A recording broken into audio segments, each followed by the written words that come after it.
Hello, my name is Scot Loyd, a professor of communication studies and debate coach, and I spend a lot of time thinking about America and what divides us as Americans. And I just want to take a moment and encourage you as journalists, because right now your profession and what you do is so very important. And I believe that as journalists, you have the opportunity to bring groups of people together to listen to one another, and by doing so, that will go a long way in healing the divide that separates us.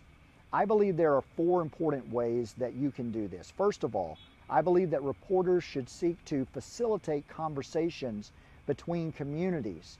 Imagine if we listened to one another. Imagine if reporters had the opportunity to bring people together who usually didn't interact with one another, but they had the opportunity to spend time with each other and to listen to the needs and concerns of those that are across the aisle. So many times the temptation is to reduce circumstances to their lowest common denominator and to report only the facts. But I think reporters and journalists, by bringing people together and facilitating these conversations, will help heal the divide that separates us. Secondly, I believe that journalists should grant to people the courtesy of owning their experiences. Everyone should have the agency to express what happened to them, and they should be believed and listened to. So many times it's very easy to just dismiss other people's experiences because they're not our own. But specifically, we should listen to black people. We should listen to people of color when they describe to us what is happening to them in American streets and communities.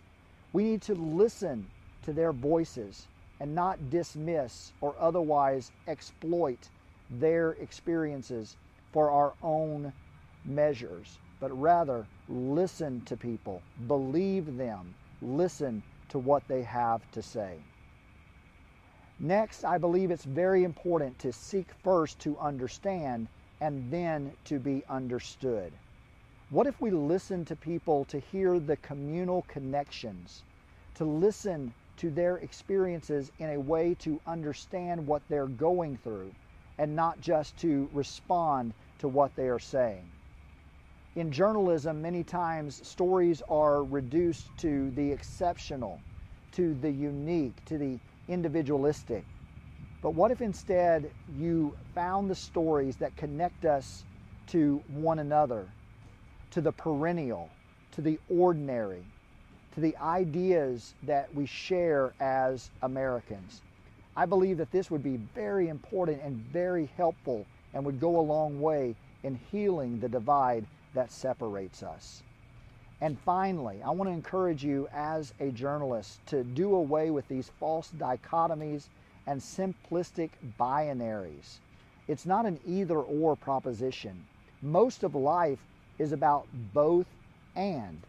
For example, just because someone advocates for black lives doesn't mean that they are against blue lives.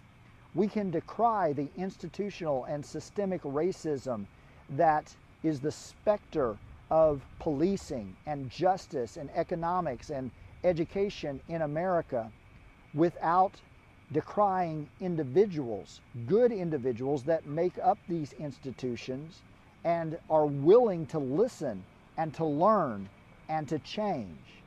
We can recognize our own residual racism. We can recognize our own privilege and understand that we have a lot to learn from one another.